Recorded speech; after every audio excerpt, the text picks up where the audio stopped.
Well, hi there, I'm Casey. And I'm Corey. And we are the Wright Brothers. I'd like to welcome you to this edition of Tech Corner. And in this edition, we're going to be taking a look at some ways that you can start to protect your privacy online. Absolutely. You know, I think this is probably the question we get asked more frequently than any other question when we're at our presentation speaking about social networking, is people say something to the effect of, I love what you have to say, I know that social networking is important, I'd like to build an online presence, but do I have to give away all of my privacy to do it? The answer to that question is not exactly. There are some very creative strategies that you can use to protect yourself and to secure yourself online, and we're going to be sharing some of those with you today. We've got some great information. Let's splash right in. Alright, so you want to be able to browse around the internet, get involved in social networks, but you want to stay private. You want to make sure that nobody's interfering or sending you things that you don't want. You want to make sure that your email address out there isn't all of a sudden getting junked. So how do you start to browse around privately but still be able to get the fullest out of the internet? The first thing that we have to say is that the internet is a pretty safe place overall. Most of the people on the internet are people just like you and me who are trying to interact and get as much out of the internet as they can without ever trying to infringe on anyone else's privacy. So keep in mind that for the most part the internet is a very safe place, but it still doesn't mean that you can't be cautious and take some necessary actions to protect that privacy, and that's what we want to talk with you about today.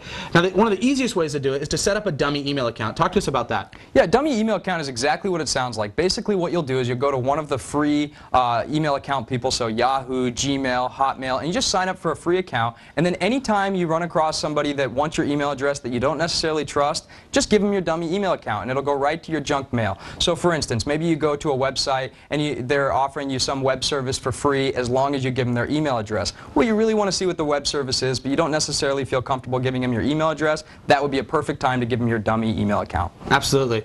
Another thing that you can do is when you start to get involved in social networks, things like Facebook and Twitter, you can mess with your social networking privacy settings so that you can really adjust who can see what and who's available to access that more private information that you may be sharing. Talk with us about that. Yeah, and this is just constantly evolving, especially in the most popular social networks like Twitter and Facebook. They really are getting some very sophisticated privacy features. So, for instance, within Facebook, you now have the ability to not only decide what information you're going to share with your friends, but you can divide your friends into subgroups and decide what information you're going to share with each subgroup. So, for instance, you could create a subgroup of coworkers, and you might decide, I don't want to share any of my photos with them, but I'd be more than happy to let them know about my notes and my wall post. And you might have a group of friends and family that you decide the exact opposite with. And Facebook allows you to do all of that. All of the most popular social networks today have very sophisticated privacy settings, so I'd encourage you, whenever you show up at a new social network, spend some time getting familiar with the privacy settings. And generally, anytime a social network asks you for more personal information, things like Facebook and LinkedIn that might be asking for your address or things like that,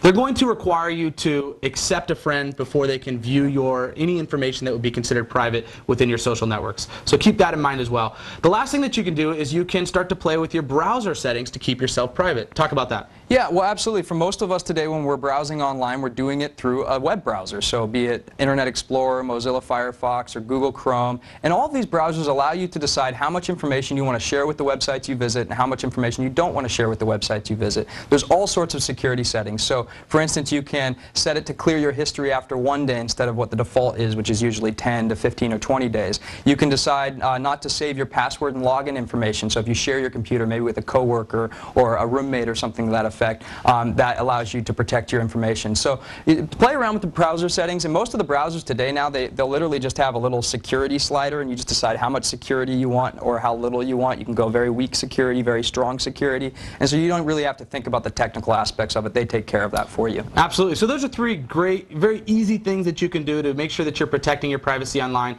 Set up a dummy email account.